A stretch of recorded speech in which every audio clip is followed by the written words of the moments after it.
it goes without saying, you're always busy. You're always doing something interesting and innovative, and we all know you've really kind of been at the forefront of technology and what's happened with social media.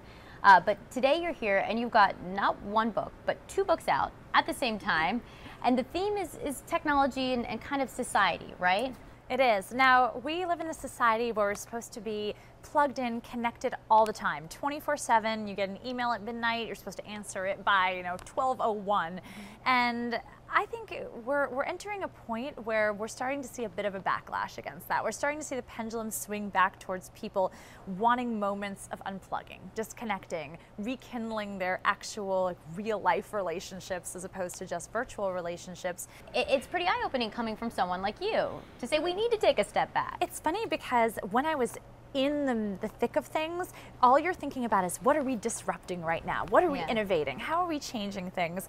When you kind of take a step back, and for me that step back happened when I had my son, you start thinking, gosh, for every problem that technology solves, it sort of creates a new one. And we've created this world where tech and social media have provided so much opportunity, but also a lot of challenges. I think many of us have a complicated relationship with technology. The selfies I see on Instagram, even of people in my family, you think, oh my goodness. I mean, for you, Dot just took a selfie on her way over here. I mean, for you, like as a parent, was that a turning point for you? It was, for sure. But I think the biggest eye-opening thing for me was everyone kept asking me, Randi, what are your rules for your son? You know social media, you must have the rules. But what nobody ever asked me what my rules for myself were. And the biggest realization I had was that so many parents, we don't take enough stock of our own behavior when it comes to tech and social media. And children, they're modeling their behavior after their parents. You have, as well as .com, you also have a children's book out, so children can kind of learn about technology in a way that's accessible and almost very funny because it's not on an iPad. This did not come out on an iPad. Like this is a real physical book. But it's interesting, as I was looking, my son's 2.5 now, so we're just in the beginning of his journey with tech. But even at a very young age, I saw him trying to swipe things and play things and unlock my password. And I realized, gosh, children start with technology at so early now. Children are super tech savvy by the time they're 3-4 years old now, and that really inspired me to write about Dot, a tech savvy girl who learns to put down her devices and appreciate the world around her. And it's so interesting that you kind of make that connection. And if we look at, so Dot is kind of the character in your children's book, and you look at even this right here. This is an iPad on one side, and then on the other side it's a paintbrush. A paintbrush.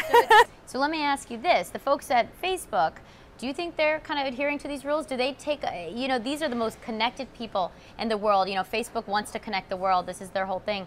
Do you think that they kind of adhere to a little bit of this? Maybe take a couple minutes away from the phone? I think everyone has to. I think it makes no difference if you're at the most high-tech company in the world or the most low non-tech company.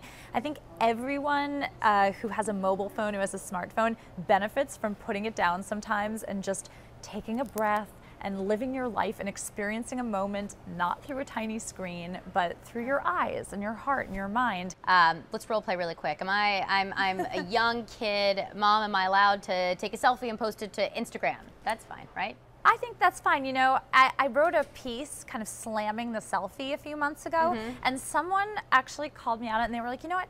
Van Gogh used to post a lot of selfies, just in a very different way, and maybe it's artistic self-expression. So I don't think now that's changed my viewpoint on the selfie. But what I would say is that there's definitely a trend with teenagers, with younger users of these platforms.